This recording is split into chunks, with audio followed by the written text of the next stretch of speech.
Hello guys, I'm John, I'm the Geeky Fanboy, and as promised, here is my discussion slash wrap-up video for Mr. Robot, not just season 4, but like the whole thing. I'll be discussing some things that haven't been addressed in the finale, or just things I'm still wondering about after the finale.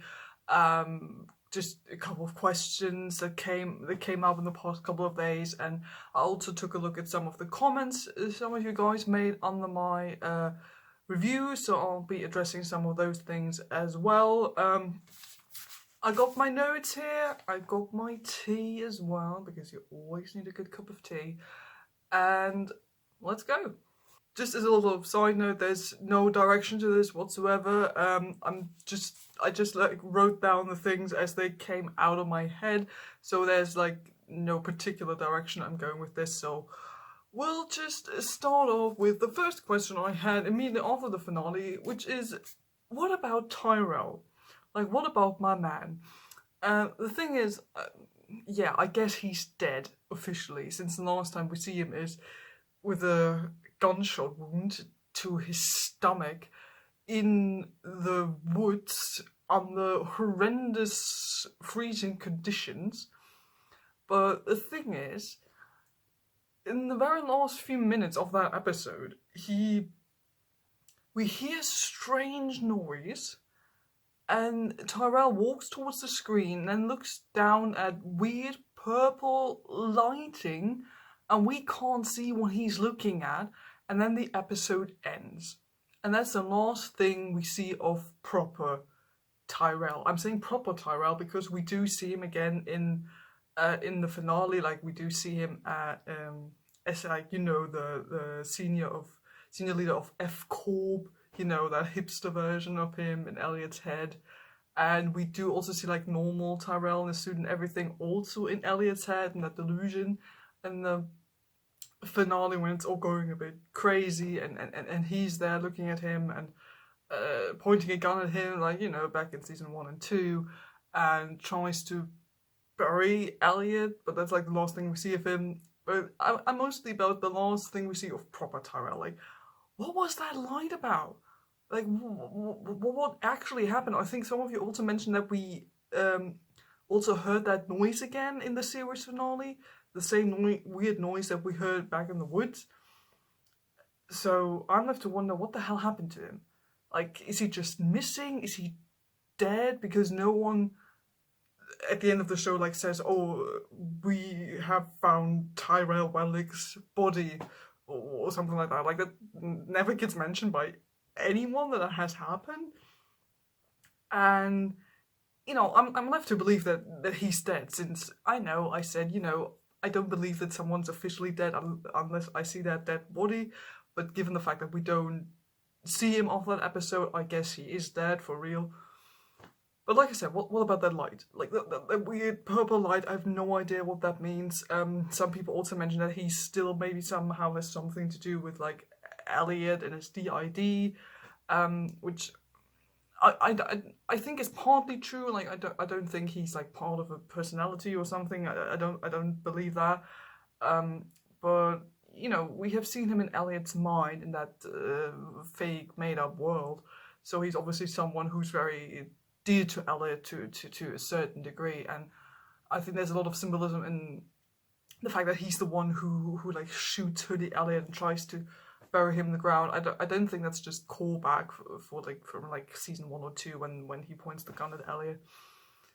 I don't know. It's just weird. Like, I guess he's dead.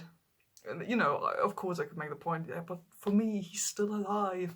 I mean, I guess he kind of is, but since he doesn't make a reappearance, I have to accept that he's dead. I still want to know what that light is about, though. I literally have no idea what that is supposed to mean, what's it supposed to be. Did he find some secret hidden treasure or weird alien stuff? I don't know. Do you have any idea what that purple light or whatever that was supposed to be? Write it down in the comments below, because I have no idea. Okay, let's take a sip of tea, then we move on to the second thing, which was a big discussion, a point in the comments, namely, White Rose and her machine. Like, what was the whole machine thing actually all about? Because this whole machine she's been developing and her big plan, all that, has been around for a long time, basically since season 1 of the show. And we never get to see what the machine actually does. Like, it malfunctions. In season 4, and it gets shut down by Elliot. But we don't. We're never specifically told this is what the machine does, or this is what White Rose wants the machine to do, or whatever. So a lot of people have argued that it's a time travel machine. I've mentioned that before, or like a weird alternate reality creating machine, and that seems to be what it is from what I can gather from White Rose's comments, especially the ones she makes in her last conversation with Elliot, since she's like, delusional to a certain degree, but like passionately talking about creating this new world and being like being reborn and all that stuff, like taking back things that have gone wrong, taking back mistakes and all that you can be a new person, you can be whoever you want to be. So I'm guessing that she was trying to work out a sort of alternate reality or time machine. I guess it's more of a time machine, since she says in the very first appearance with Elliot that she like hacks time. So I'm guessing that was what she was working on. Also would make sense in regards to like her backstory, like background story, I think, when we see that in season 4, what she had to go through, like discovering herself, and then the whole life she had with her boyfriend and them not being accepted in their society, and then her boyfriend killing himself, and she obviously had very bad feelings about that she maybe wanted to like rework that stuff and make it undone so that she could be happy and be reborn as the person she was always meant to be, you know, that sort of thing. I guess that's what she was trying to do. But yeah, we never actually get to see what that thing does, or at least we're not getting told what it does. Honestly, I don't mind too much. Also because I mentioned this in one of the other reviews. I wouldn't have liked the idea of there being an actual time travel or alternate reality sort of thing. I wouldn't have liked that. That would have been too sci-fi, like too weird and too big of a genre change, I think. And I have argued in my own video essay that Mr. Robot is cyberpunk to a certain degree, but it's always that kind of weird and that kind of cyberpunk that stays like in our reality. Like, it doesn't that weird kind of stuff where it's like, oh, you know, time travel is actually real, alternate realities are real. I don't think the show does that, which is why I don't mind that we never get told or shown what the machine actually does. The third point, that was something a commenter mentioned, which I think is a interesting point, because I didn't actually think about that, to be honest. I was too emotional about the finale. And namely, what about the consequences of Deus Group hack? Like, we do see the consequences of the 5/9 hack, since this is what happens basically in season 2 and season 3. We do see that whole kind of development stuff. We see that it wasn't necessarily the big great thing we all thought it would be. And now with the Deus Group being hacked and presumably the Dark Army also being gone, like what happened? We don't get to see the consequence of that. Obviously, we would like to think, oh, like this big redistribution of wealth and everything. Everyone's got money, and you know, the big capitalist assholes in the world are gone now and all that. Like, you know, we would like to think that everyone's happy now. Everyone's got some money, and we do see that. You know, everyone gets some money. Everyone's happy, but we don't see what the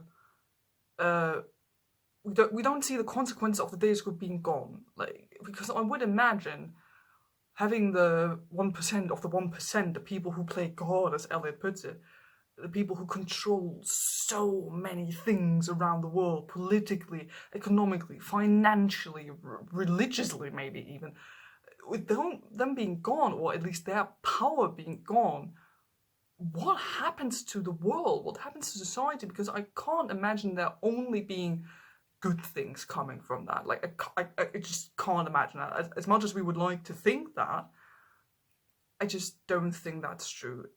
like I mentioned, we see that in season 2 and season 3, we all thought, oh, the 5-9 hack was such a brilliant idea, but then we see that not everything's gone well, especially like for the normal guy in society. And I would imagine that has a big impact on so many people, especially like their financial lives and their working lives, people losing their jobs or not knowing how to deal now with financial things and stuff like that. And I know that those group members are, they're all wankers, but what happens to them? What happens to their families, to their jobs, to the things they manage? Because no one's managing them anymore, or at least not as properly as they used to, since they've lost all their money.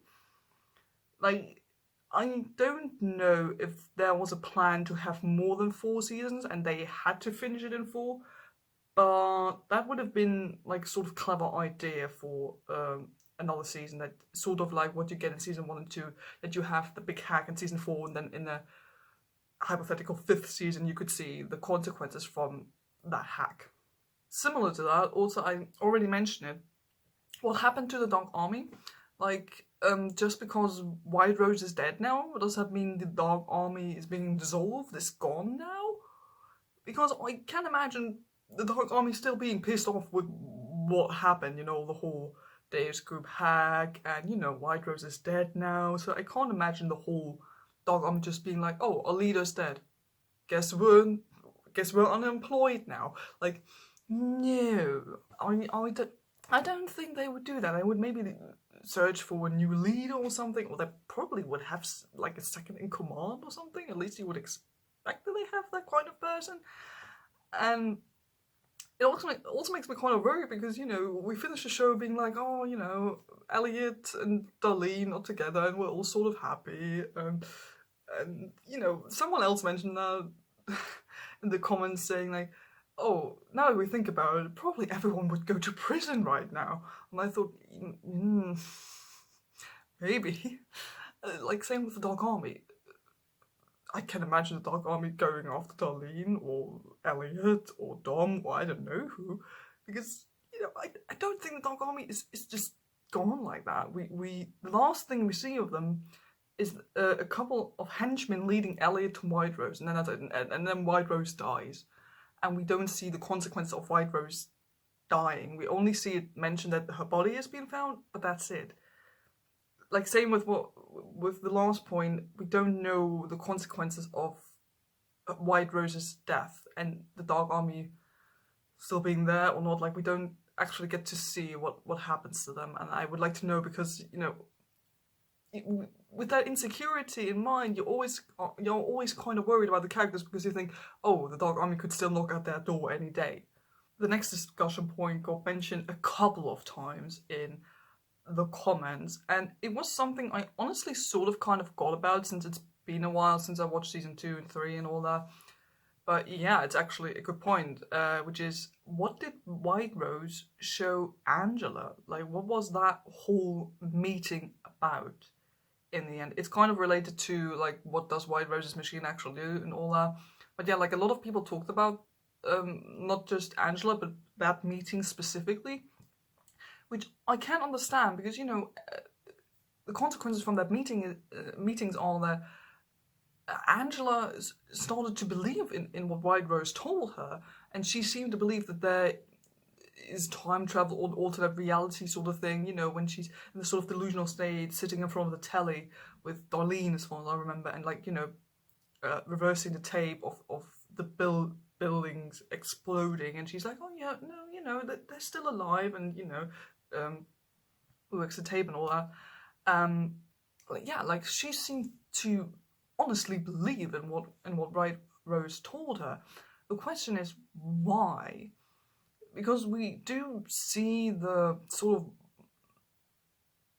mind tricks White Rose seems to play on her. We do see parts of that, and we also see it again in the finale when she tries to do this with Elliot, and he like tries to shut her down. I don't think, if I remember correctly, like, do we know if Angela also had to play this weird video game or something like that? As far as I remember, there was also a old computer, and the girl asked her questions and sat down on it. Like, we still don't really know what happened and what made Angela go crazy, basically. And I can understand why so many people were a bit upset about that this was left unanswered. Some people made the point that it's maybe not that important to know how it worked or what she exactly told Angela, but that the important thing is, that Angela is now believing in what White Rose told her and is now like on the Dark Army side, so to speak. Well, I can understand why some people will be a bit upset about this being left unanswered, because I'm usually also the kind of person who doesn't like things being too ambiguous. I usually like to know why characters are doing what they're doing right now, or why they have changed their opinion on certain things or whatever. I'm usually the kind of person too. I also did answer something like this in the comments, that I probably didn't pay too much attention to this specific thing because I honestly don't care too much about Angela, since she was my least favorite character or like main character in the show. So I guess I kind of forgot about that this whole thing happened. Since I'm gonna do a rewatch of the whole series, we'll eventually come back to that meeting, and I'll discuss some more points then, probably. Some people also mention, and honestly I totally forgot about that also, again, like with all the with the electricity being weird at times, the blackouts happening, especially when she like tries to go to the lawyers and make a case and all that. There have been some hints and setups in regards to Angela and in regards to how the machine works and time travel and all that there has been so much setup, some people said, that basically led to nothing, which is again connected to how does the machine work, or if it exists at all. Which again I can see being not very satisfying to watch if you paid so much attention to that kind of detail. I totally get that. I'm not always the most detail-oriented person, especially in regards to characters or storylines I don't care about too much. So again, I get why people were a bit upset about that, and I will definitely revisit that discussion point when I'm watching the episode where Angela meets White Rose. Let's move on to another character, namely Darlene. Someone asked the question, which I thought was quite interesting because I thought about that as well. How much did Darlene actually know about the abuse, and was Elliot the only one who was abused in the family?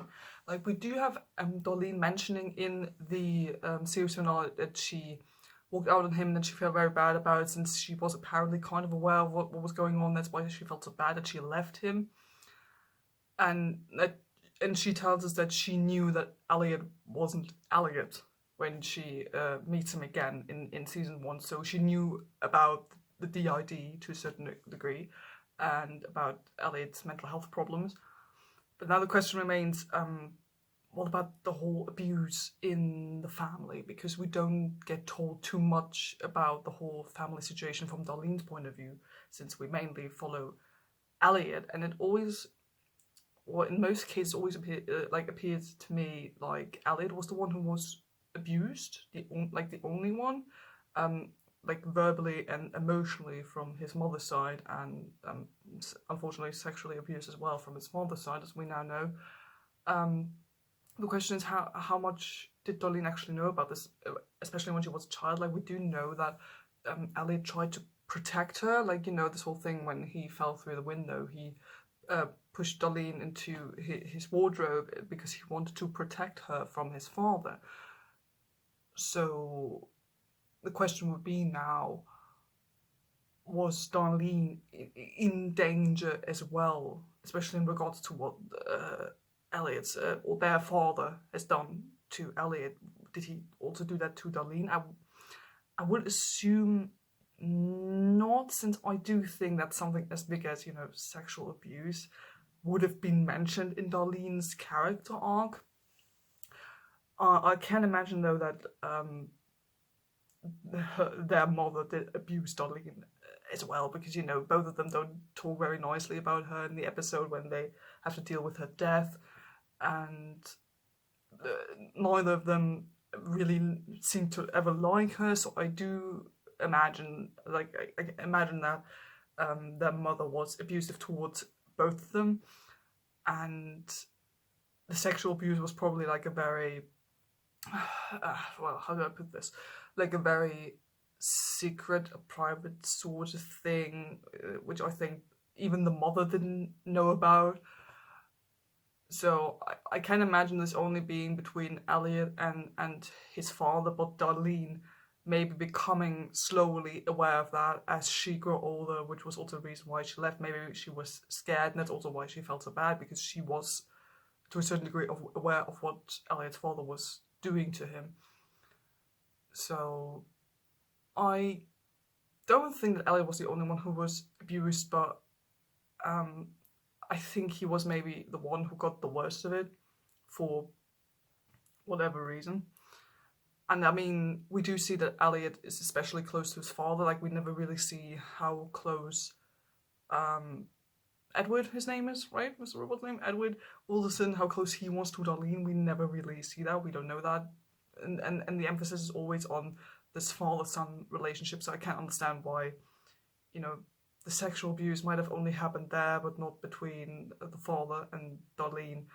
But like I said, I guess Darlene was at least slightly aware of it at some point, or became more and more aware of it as she grew older, you know, recognizing the signs and all that. Um, so I bet they're going to talk about like that after the series, and I bet Darlene and Elliot have like this big conversation about what actually happened, especially now since she has proper Elliot back. I guess there's a lot of stuff to talk about.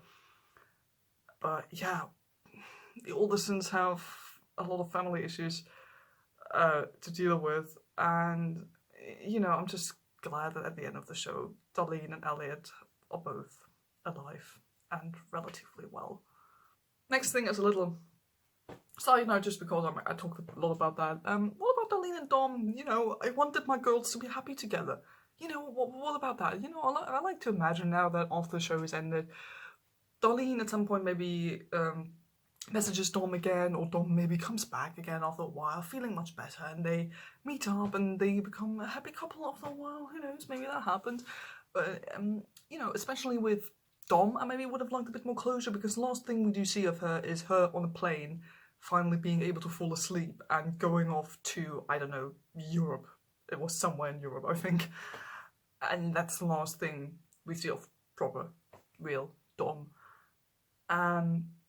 Again, it's, you know, personal preference. You know, it's this kind of thing where it can be like, okay, yeah, that's a good ending, I can live with that. Or it's this kind of thing where like, and then where it's like maybe a bit too open-ended for you.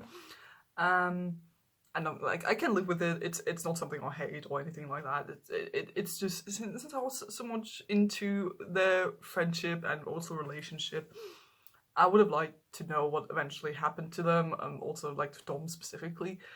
But you know, we have had cannons. I can imagine that at some point they do get back together again at some point. So I don't know. Let's just believe they're happy. They're happy. Speaking of Dom, that brings me to my next point, which is about certain people that we see in the made-up world. Because someone in the comments made the very good point that some characters show up in Elliot's made-up delusional world that he would either not really know about, or at least it would be very weird for him to put them there in one way or another. Dom being one of those people, we do see her making a cameo as like a normal policewoman, finding Elliot on the street and questioning him.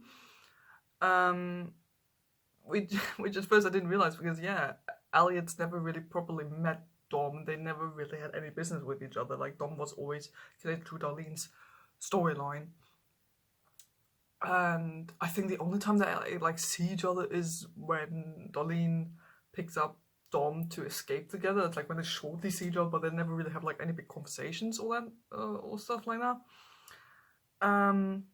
Which would make me think that either like Elliot maybe put her there subconsciously, that he was aware that this is someone important to Darlene, and that he knows that she has something to do with like the authorities, So he like subconsciously just puts her there as a random policewoman, but doesn't really know anything about her. That's like literally a subconscious, unknowing thing he does. It could also just be that we aren't meant to take this that seriously. It's just like a random cameo because, you know, they wanted to show us Dom and the actress won last time, so they just put Dom in there as a cameo, as a random policewoman.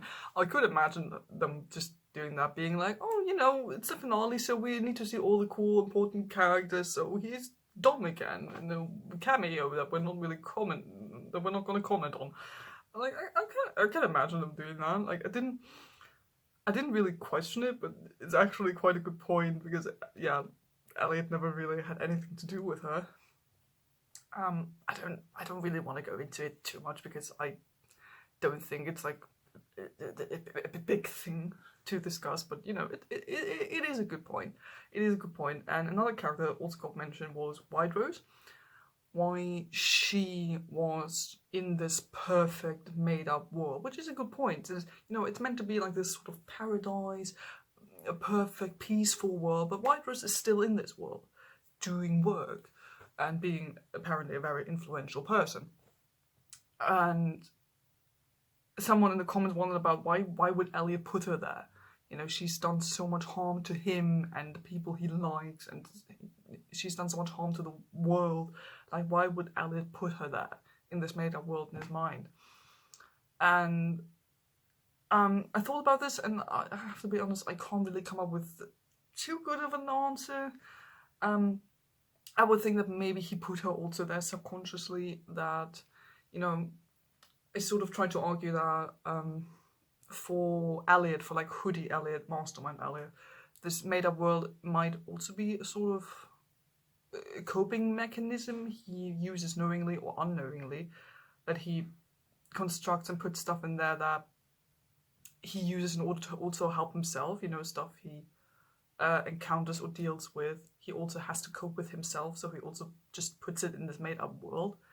And White Rose is obviously a person who has a big impact on him, so he unknowingly or knowingly, we don't know, also put her in this world just to have her there, just to have this as a sort of coping mechanism that because, you know, his brain is dealing with this person, so he puts her there because she's on his mind a lot. Like I said, it's not the best explanation I could come up with, and it's honestly a good point. Like, why do people like White Rose or Dawn show up in this world when either Elliot didn't have anything to do with them or they were so evil? Why would Elliot put them in the perfect world? Good point. Honestly, good point. And if you have an idea on why that could be, tell me in the comments down below. And the last thing isn't necessarily like a question I have, but just, you know, when, like, random stuff I've been wondering about was about, like, the personalities, since at the end of the series finale it gets revealed what different kinds of personalities there actually are. So there's obviously Mr. Robot, then there is the mother identity, the kid identity, Hoodie Elliot, the mastermind, and as far as I understood it, now we, the audience, are also a personality, or at least to a certain degree, we seem to be a personality or part of this whole DID strangeness. And I've just been wondering about like, when do we see those personalities? Because visually, we mostly see Hoodie Elliot, the mastermind, and we see Mr. Robot, obviously, but when it's Mr. Robot, it's still Hoodie Elliot. So I'm imagining Hoodie Elliot, like, this look is basically what normal people in the street see Elliot as all the time. But, you know, there have been many discussions ever since the show started. When do certain personalities emerge? You know, when I made this whole theory video on who's that other one, like, so many people commented on different scenes being like, oh, this is when he changes, this is when he's being very cold and unemotional, this is when probably a change happened. Also in a couple of episodes throughout season 4, I was sometimes mentioning, oh, this could have been a moment where he could have switched personalities maybe. You know, as soon as you, especially in this fourth season, as soon as you were aware that there's officially more than just those two personalities, you were looking for all kinds of moments with switches and everything. And since we never really see, his mother or his kids we do see sometimes, especially in season 4, but his mother walking around interacting with characters in the show like Mr. Robot does, as a depiction of a personality. We don't really see that. We only see Mr. Robot and Hoodie Elliot interacting with people in the show. But yeah, I'm just wondering, when have there been different moments when other personalities emerged, or are those switches just happening in certain moments? When we see Elliot being very upset about his past, when we see the flashbacks of his mother's abuse or stuff like that, when he mentions that, or when he gets very upset about things that have happened in the past. Is that, for example, a moment when he has switched, when he blames himself? Since it gets mentioned that his mother personality is connected to the blame he's given himself in regards to the abuse and the shit that has happened in his past. So that's just stuff I've been wondering about, and which I think is going to be quite interesting when I do my rewatch, since I now know what the different kinds of personalities are and what their functions within the Elliot's system, within his mind, what they are. It's going to be quite interesting to go back through the past episodes and look at certain moments where there are certain kinds of emotional moments where you could think, oh, this might be a moment where the mother personality took over, or this might be a moment where the childhood personality took over. And I don't know, do you also think that we, the viewer, are a personality? Is that how you understood it? Because that was kind of my understanding, that we are, to a certain degree, a personality. Question would be, when are we taking over Elliot's mind? When does that happen? Or are we just something that's going on in his head but not really taking over anything? But then there are those moments in past episodes where Elliot's can you please look around, and we are actually physically, I mean it's the camera, but we're physically moving around, looking at stuff. So are those moments when we are actually doing something? I don't know, what were your thoughts when those personalities were explained? Please do tell me that in the comments below. So those were some of my main discussion / question points I had after the whole series. I know it's not everything, but I didn't want this to be another 1 hour video. Also, since I'm going to do a rewatch of the whole series in the new year, I will definitely be discussing some of those things while reviewing individual episodes. Also, I didn't want to take apart everything, and also this is not meant to be necessarily criticism. Of course, there's some criticism in here, but this just stuff I'm wondering about, and I'm not dissatisfied with all of these points. It's just things I'm wondering about, and it's the kind of things you ask yourself once the show's over. What do you think happens after the show's over? What do you think the characters do? Or there's just some kind of things I was very passionate about, and thus wanted maybe some more detailed. But I'm still very satisfied with the series finale. I liked it a lot. There was so many interesting things in there, and it's going to be quite interesting now that the show's over, and now that I know and we know what's actually been going on with Elliot's head and all his personality. It's going to be quite interesting to now go back and watch the first episodes and see if I can recognize some of the things that we know now. That's going to be quite interesting. So yeah, those were my most important discussion points. Do tell me what you think of those questions, about also your discussion points or your thoughts that you have now the series is over. Do tell me down in the comments below. I'd love to hear from you, and I always love discussing theories and questions with you, since obviously I only have my perspective, but I would love to hear what you guys thought. Don't forget to like and subscribe if you haven't done it already. I hope you enjoyed this little discussion video, and I'll see you guys next time. Goodbye.